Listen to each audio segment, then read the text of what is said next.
का ज्ञानोबारांनी सांगितलं हरिमुखे म्हणा आणि त्याच्यानंतर पुन्हा एकदा हरिमुखे म्हणा, कशा करता? याची संगती आपल्याला लावावी लागेल. हरी बोला म्हणल्यानंतर पुन्हा एकदा हरी बोला कशा करता? संगती लावावी लागेल. सरळ सांगतो, त्याचे नियम आहेत. द्विरुक्तीचा सुद्धा काही विचार आहे. सरळ सांगू का क्षमा मागून?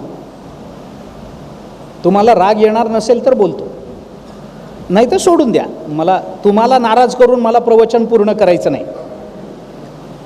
तुम्हाला क्षमा मागून बोलतो. हरिमुखे म्हणा, हरिमुखे म्हणा असं दोनदा ज्ञानोबारांनी सांगितलं. का सांगितलं? कारण 750 वर्षापूर्वी ज्ञानोबारायांना माहिती आहे की हे एकदा सांगून ऐकणाऱ्यातले नाहीत.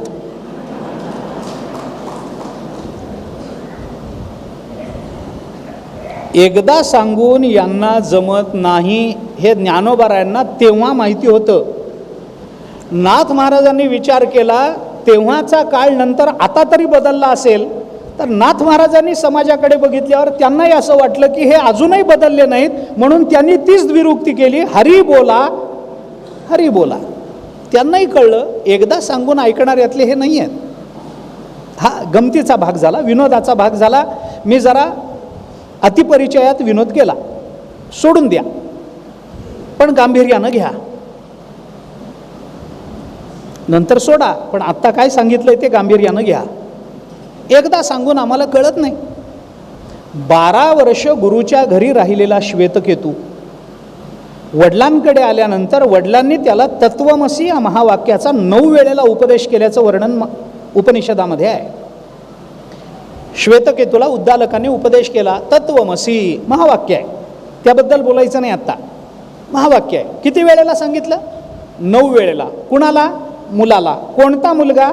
12 वर्ष गुरुच्या घरी राहून गुरूंजवळचं सगळं ज्ञान ज्याने ग्रहण केलेलं आहे, अशांना जर 9 वेळेला सांगावं लागत असेल, बोलूच काय पुढचं? आम्ही काय केलंय आत्तापर्यंत? ज्ञानाच्या ग्रहणाकरता, भक्तीच्या संपन्नतेकरता, नामस्मरणाच्या सातत्याकरता, भावाच्या अखंडार्थतेकरता आत्तापर्यंत आम्ही काय केलंय याचा विचार केला तर याचं उत्तर माझ्या बाबतीत तरी काही केलं नाही असं आहे. तुमच्या बाबतीत काय असेल तुमचं तुम्ही ठरवा.